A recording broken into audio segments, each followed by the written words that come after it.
Hello Rama, कुठे आहेस? फोनच्या त्या टोकावरून दीपिकाचा आवाज थरथरत होता. दीपिका, काय झालं? तू एवढी घाबरलेली का वाटतेस? रमा चिंतेने विचारते. मला मला तुला भेटायचं आहे, आत्ता, लगेच. दीपिका घाईघाईत म्हणाली.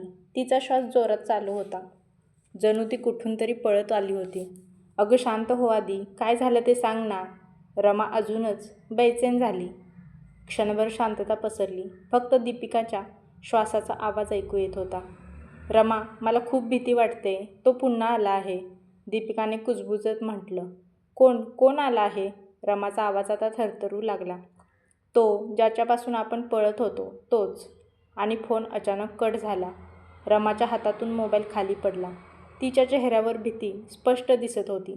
कारण तिला माहीत होतं, दीपिका ज्याच्याबद्दल बोलत होती तो माणूस 5 वर्षांपूर्वीच मेलेला होता. क्षणभर तिला वाटलं, कदाचित दीपिका घाबरली आहे. काहीतरी गैरसमज झाला असेल. पण मन मात्र मानायला तयार नव्हतं. रमाने लगेचच दीपिकाला परत कॉल केला, तर मोबाईल स्विच ऑफ झाला होता. शट. रमा हळूच पुटपुटली. तिने पटकन चावी उचलली आणि घराबाहेर पडली. रस्त्यावर अंधार पडायला सुरुवात झाली होती. वारा थंड होता, पण रमाच्या कपाळावर घाम होता. दीपिकाचं घर जेमतेम 15 मिनिटांच्या अंतरावर होतं. त्या दोघीही नोकरीनिमित्त मुंबईमध्ये राहत होत्या आणि नोकरीचं ठिकाण लांब असल्यामुळे दोघीही वेगवेगळ्या रूमवर राहत होत्या. तरीही त्या दोघी जवळच राहत असल्यासारखे त्यांना वाटायचं. कारण दोघी बेस्ट फ्रेंड होत्या आणि तासनतास त्यांचे कॉल चालू असायचे. पण आज तो रस्ता खूप लांब वाटत होता. रमा दीपिकाच्या बिल्डिंगमध्ये पोहोचली. लिफ्ट बंद होती. ती जिन्याने वर जाऊ लागली. पहिल्या मजल्यावर पोहोचली. तिथे शांतता होती. दुसऱ्या मजल्यावर कुठेतरी दरवाजा आपटल्याचा आवाज आला. तिसऱ्या मजल्यावर अचानक लाईट फ्लिकर झाला. हे असं अचानक काय होतंय या भीतीने रमाचं हृदय जोरात धडधडत होतं. अखेर ती 4थ्या मजल्यावर पोहोचली. दीपिकाचा फ्लॅट दिसला. दरवाजा अर्धवट उघडा होता. दीपिका, रमाने हळू आवाजात हाक मारली. आत पूर्ण अंधार होता. ती सावधपणे आत गेली. घर अस्ताव्यस्त झालेलं होतं. खुर्च्या उलट्या इकडे तिकडे पडलेल्या होत्या. फोटोफ्रेम खाली पडलेल्या, जणू कुणीतरी झटापट केली होती. हे सर्व बघून ती अजूनच जास्त घाबरून गेली आणि अचानक किचनमधून काहीतरी पडल्याचा आवाज आला. रमा घाबरतच तिकडे गेली. दीपिका, तू आहेस का? ती कुजबुजली. किचनमध्ये पोहोचताच तिने लाईट चालू केला आणि पुढच्या क्षणी तिचे पाय थांबले. फ्लोअरवर रक्त होतं आणि त्या रक्तात दीपिकाचा फोन पडलेला होता. मोबाईलचा स्क्रीन अजूनही ऑन होता. त्यावर एक फोटो दिसत होता, रमा आणि दीपिकाचा, 5 वर्षांपूर्वीचा. आणि तेवढ्यात अचानक रमाच्या मागून कोणीतरी कुजबुजलं. तू आलीस, मला माहीत होतं तू येशील. रमाने हळूच मागे वळून पाहिलं आणि तिच्या डोळ्यात भीती गोठली. कारण तिच्यासमोर उभा होता तोच माणूस ज्याचा मृतदेह त्यांनी स्वतः पाहिला होता. रमाचे डोळे भीतीने मोठे झाले होते. तू तू कोण आहेस? ती कसाबसा शब्द काढत म्हणाली. तो माणूस हळूहळू पुढे येत म्हणाला. चेहऱ्यावर एक विचित्र हसू होतं. इतक्या लवकर विसरलीस रमा? त्याने तिला विचारलं. रमाच्या डोक्यात अचानक भूतकाळाचे सीन चमकले. 5 वर्षांपूर्वी कॉलेजचे ते दिवस, ती दीपिका आणि आदित्य. आदित्य? रमाच्या तोंडून नाव निघालं. तो हसला. हो, तोच मी, आदित्य, ज्याला तुम्ही दोघींनी मारलं होतं. रमाच्या पायाखालची जमीन सरकली. नाही नाही, आम्ही तुला मारलं नाही. तो अपघात होता, ती जोरात ओरडली. तिला आठवू लागलं, त्या रात्री पार्टी होती. आदित्यने खूप दारू प्यायली होती. तो दीपिकाला जबरदस्तीने पकडत होता. तिच्यावर जबरदस्ती करण्याचा प्रयत्न करत होता. सोड मला, दीपिका रडत होती. तरीही तो दीपिकाला सोडत नव्हता. म्हणून रमा तिला वाचवायला धावली. त्या गोंधळात रमाने आदित्यला ढकललं.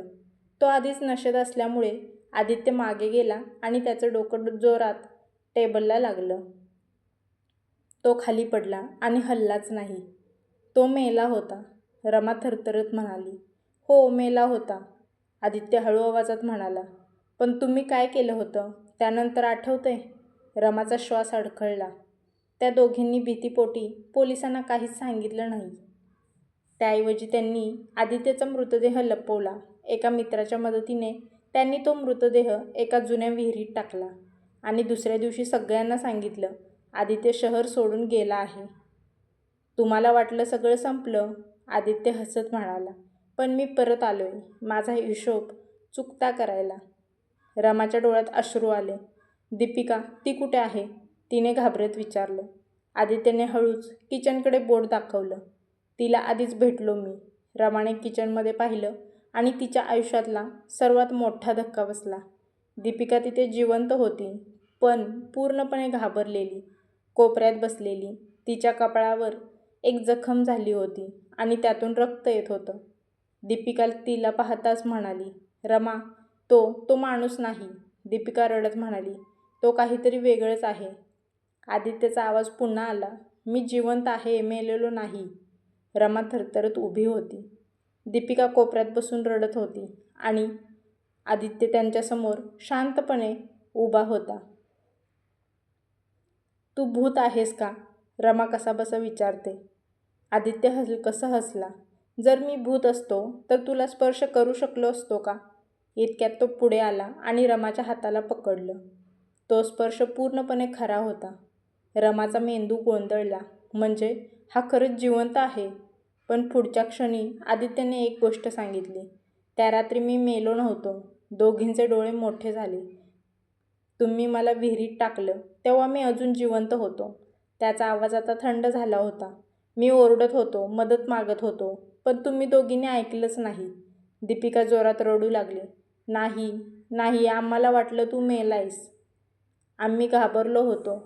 हो, तुम्ही घाबरलात आणि मला जिवंतपणी तुम्ही मारलं. आदित्यच्या डोळ्यात आता राग नव्हता, फक्त त्याचा सूड होता. आदित्य म्हणाला, मी वाचलो कारण कोणीतरी मला त्या विहिरीतून बाहेर काढलं. रमा आणि दीपिका थबकल्या. कोण? आदित्य हळूच हसला. तो जो खरा खेळाडू आहे. त्याच वेळी दरवाजाकडून टाळ्या वाजवण्याचा आवाज आला. दोघींनी मागे वळून पाहिलं आणि त्यांच्या आयुष्यातला सर्वात मोठा धक्का बसला. दरवाजात उभा होता एक ओळखीचा चेहरा. सर, रमा थरथरत म्हणाली. तो होता जुना त्यांचा कॉलेजचा प्रोफेसर, देशमुख सर. सर हसत म्हणाले, आदित्य, तू दोघींना इथपर्यंत आणलंसच. रमा पूर्णपणे कोसळली. सर, हे सगळं काय आहे? देशमुख सर पुढे आले. त्या रात्री मी सगळं पाहिलं होतं. तुम्ही त्याला ढकललं आणि मग मृतदेह लपवला. मग तुम्ही पोलिसांना सांगितलं नाही. रमा म्हणाली. सर हसले. कारण मला प्रयोग करायचा होता.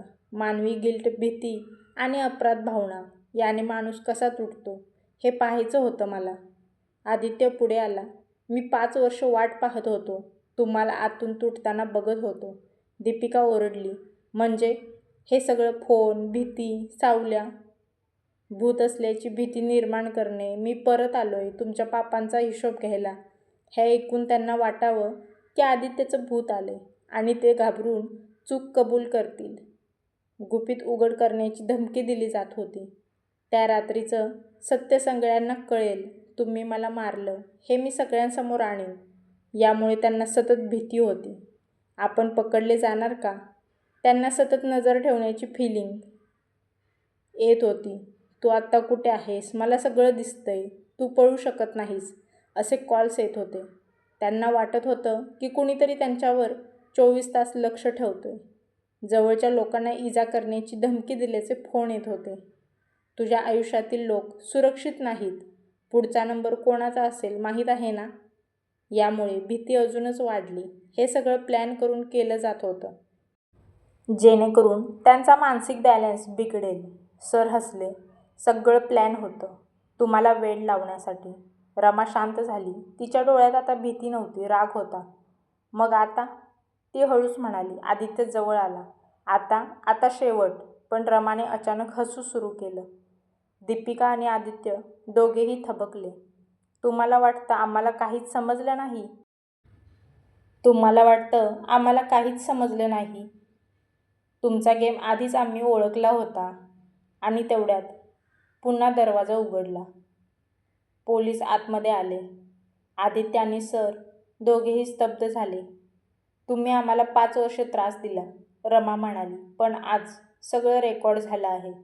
देशमुख सरांच्या चेहऱ्यावरचं हसू अचानक गायब झालं. खरा खेळाडू कोण आहे हे आता समजेल. पोलीस आत आले. आदित्य आणि देशमुख सर दोघेही थिचलेले उभे होते. सगळं रेकॉर्ड झालं आहे, रमा ठामपणे म्हणाली. एक पोलीस अधिकारी पुढे आला. त्याने आदित्यच्या खांद्यावर हात ठेवला, पण तो त्याला अटक करत नव्हता. रमाच्या चेहऱ्यावरचा आत्मविश्वास हळूहळू कमी झाला. अटक करा त्यांना, ती ओरडली. पण कोणीच हललं नाही. तेवढ्यात तोच पोलीस अधिकारी हळूच हसू लागला. खूप छान अभिनय केलास रमा. रमा घाबरली. काय? तिचा आवाज अडकला. देशमुख सर पुन्हा हसू लागले. आदित्यनेही टाळ्या वाजवल्या. पोलीस अधिकारी पुढे म्हणाला, आम्हाला ओळखलं नाहीस का? त्याने कॅप काढली. रमाच्या डोळ्यात भीती दाटली. रोहन? ती कुजबुजली. तोच रोहन, रमाचा एक्स बॉयफ्रेंड, जो 5 वर्षांपासून काहीच कॉन्टॅक्टमध्ये नव्हता. सरप्राईज, रोहन हसत हसत म्हणाला. दीपिका आता पूर्ण हादरली होती. म्हणजे हे सगळं तुम्ही तिघांनी मिळून केलं? रोहन हळूच म्हणाला. नाही, आम्ही तिघं नाही. क्षणभर शांतता पसरली. आम्ही चौघं. रमाच्या चेहऱ्यावरचं रक्त सुकलं होतं. चौघं? ती थरथरत म्हणाली. रोहन हळूच रमाच्या अगदी जवळ आला आणि कुजबुजला. चौथी तू आहेस रमा. हे सगळं प्लॅन तुझाच होता. दीपिका जोरात ओरडली. नाही, हे खोटं आहे. रोहन मोबाईल काढतो आणि एक व्हिडिओ प्ले करतो. त्या व्हिडिओमध्ये रमा दिसत होती. ती म्हणत होती, आदित्य जिवंत असेल तर आपण त्याला वापरू शकतो. दीपिकाला घाबरवण्यासाठी. तिच्याकडून सगळं सत्य कबूल करून घ्यायला. दीपिकाचे डोळे पाण्याने भरले. रमा तू? रमा पूर्ण शांत झाली होती. तिच्या चेहऱ्यावर आता कोणतीच भावना नव्हती. हो, ती हळूच म्हणाली. त्या रात्री आदित्यला मी ढकललं नव्हतं. सगळे थबकले. त्याला ढकललं होतं दीपिकाने. दीपिका जोरात मागे सरकली. नाही, तू खोटं बोलतेस. रमा ओरडली. हो, तूच केलं होतंस. आणि सगळं झाकलं मी तुझ्यासाठी. क्षणभर सगळं शांत झालं. आदित्य हळूच म्हणाला, म्हणजे खरा गेम आता सुरू झाला आहे. देशमुख सर स्मित हास्य करत म्हणाले. आता आपण बघू कोण कोणाला फसवतं. दीपिका, रमा, आदित्य, रोहन. 4 लोक, 4 सत्य. आणि प्रश्न एकच होता, खरं कोण बोलतंय? खोलीत शांतता पसरली होती. चारही जण एकमेकांकडे पाहत उभे होते. रमा, दीपिका, आदित्य, रोहन आणि देशमुख सर शांतपणे सगळं पाहत होते. खरं कोण बोलतंय? दीपिका रडत म्हणाली. तेवढ्यात देशमुख सर पुढे आले. बस, आता पुरे झाला हा गेम. सगळे त्यांच्याकडे वळले. तुम्हा चौघांनाही वाटतंय की तुम्ही एकमेकांना फसवत आहात, सर हळू आवाजात म्हणाले. पण खरं म्हणजे तुम्ही सगळेच माझ्या गेममध्ये प्यादे आहात. त्या रात्री काय झालं होतं हे मी सांगतो. सगळे शांत झाले. आदित्यने दीपिकावर जबरदस्ती करण्याचा प्रयत्न केला, हे खरं. रमा त्याला थांबवायला आली, हेही खरं. पण आदित्यला ढकललं कोणीच नाही. सगळे थबकले. तो स्वतःच पडला होता दारूच्या नशेत. तो बॅलन्स गमावून पडला होता आणि त्याच्या डोक्याला मार लागला. दीपिका, रमा दोघीही एकमेकांकडे पाहू लागल्या. मग? रोहन विचारतो. देशमुख सर हसले. मग सुरू झाला खरा गुन्हा. तुम्ही चौघांनी मिळून त्याला वाचवण्याचा प्रयत्न केला नाही. तुमच्याकडे त्यावेळी काहीही माणुसकी शिल्लक नव्हती. तुम्ही पोलिसांना फोनही केला नाही. तुम्ही काय केलं? तुम्ही ठरवलं हे सगळं लपवायचं. हो, रोहनही तिथेच होता. तो सगळं पाहत होता, पण त्यानेही काही केलं नाही. रोहन मान खाली घालतो. म्हणजे आपण सगळे दोषी आहोत. दीपिका कुजबुजली. एक्झॅक्टली, सर म्हणाले. तुम्ही आदित्यला मारलं नाही, पण त्याला वाचवण्यासाठी अजिबात प्रयत्नही केला नाही. तो तुमचाच मित्र होता, तरीही तुम्ही त्याच्यासोबत असे वागलात. खोलीत पुन्हा शांतता पसरली. आदित्य पुढे आला. त्याच्या डोळ्यात आता राग नव्हता, फक्त रिकामेपण दिसत होते. मी वाचलो कारण मला कुणीतरी वाचवलं, देशमुख सर हळूच म्हणाले. पण अजून एक सत्य बाकी आहे. सगळे त्यांच्याकडे पाहतात. हा सगळा गेम मी आज सुरू केला नाही. मी तो सुरू केला आहे त्या रात्रीपासून. मी तुमच्यावर लक्ष ठेवत होतो. तुम्ही गिल्टमध्ये कसे जगता, कसे तुटता हे पाहत होतो. पण आज त्याचा शेवट आहे. तेवढ्यात दरवाजा पुन्हा उघडतो. यावेळी खरे पोलीस आत येतात. देशमुख, तुम्हाला अटक केली जाते. अधिकारी म्हणतो. सगळे थबकतात. तुम्ही 5 वर्ष 4 लोकांना मानसिक त्रास दिला. देशमुख सर हसू लागतात. हो, पण एक गोष्ट लक्षात ठेवा. ते चौघांकडे पाहतात. मी गुन्हेगार आहे, पण तुम्हीही निरपराध नाही.